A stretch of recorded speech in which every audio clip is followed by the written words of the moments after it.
Hello students, welcome to mathematics class.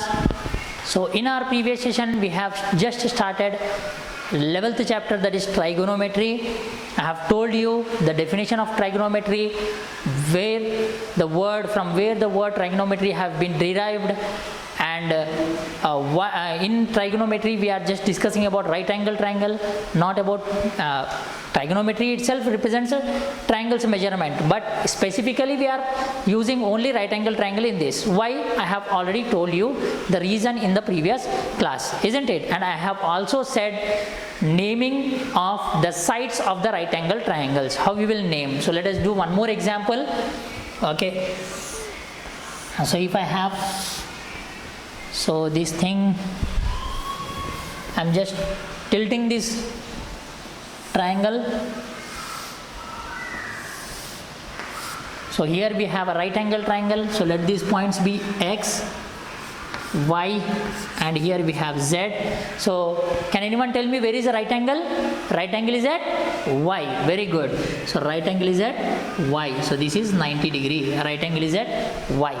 Okay. So here angle y is equals to 90 degree. So if I take acute angle at x here, acute angle at x, if I take x as an acute angle, that is equals to theta, this is acute angle, I am assuming this as acute angle. Okay, acute angle. So now I have to name the sides. So how I will name the sides?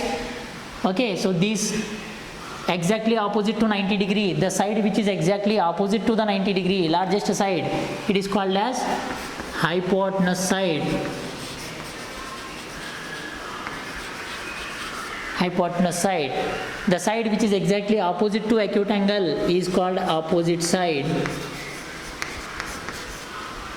and the side which is adjacent to acute angle, this is called as adjacent side. Adjacent side, isn't it? Opposite to 90 degree, this is the largest angle, largest side, hypotenuse, opposite to acute angle, opposite, adjacent to acute angle is adjacent side. So here xz, here xz is what? Hypotenuse side.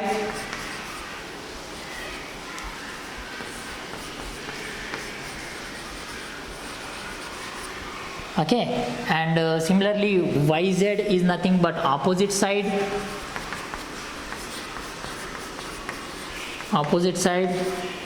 and similarly xy is equals to adjacent side. Xy is adjacent side. So these are how we will represent or we will name the sides.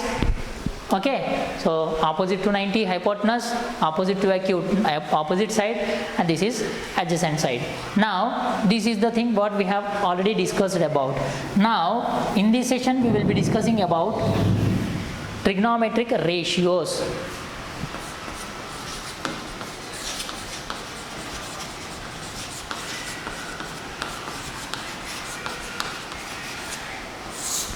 Trigonometric ratios. The word here itself defines ratio.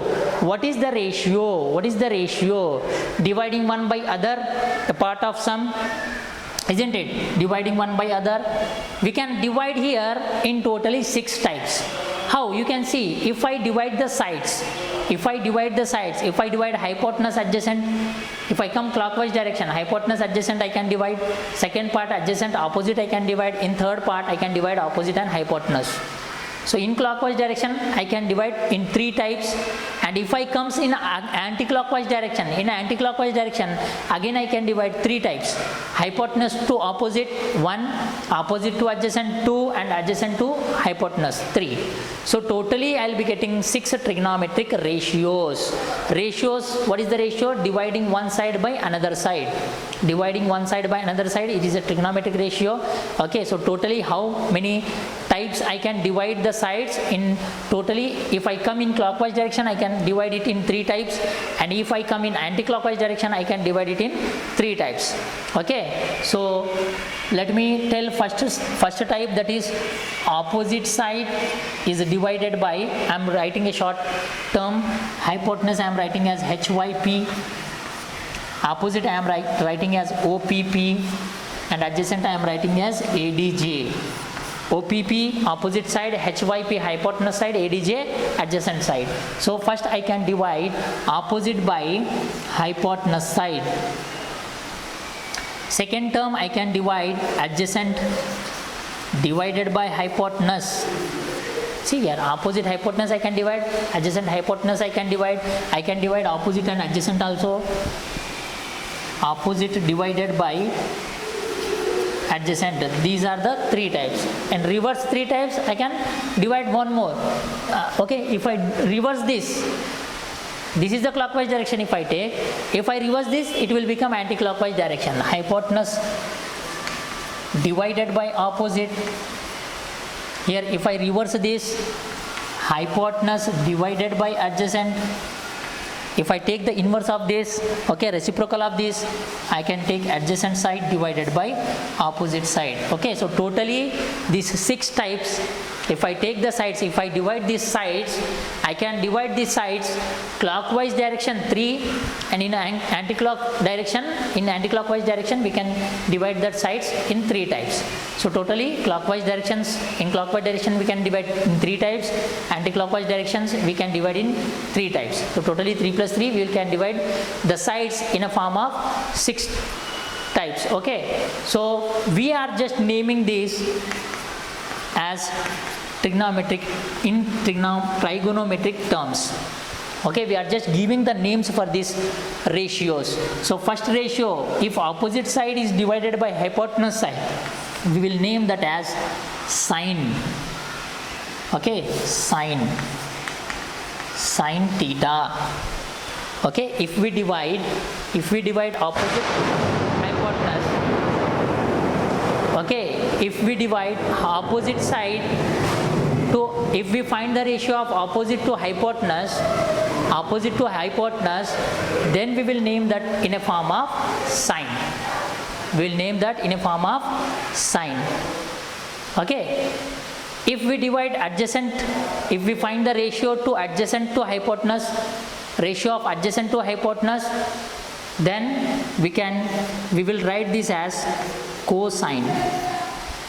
Okay, cosine, and angle is represented as theta.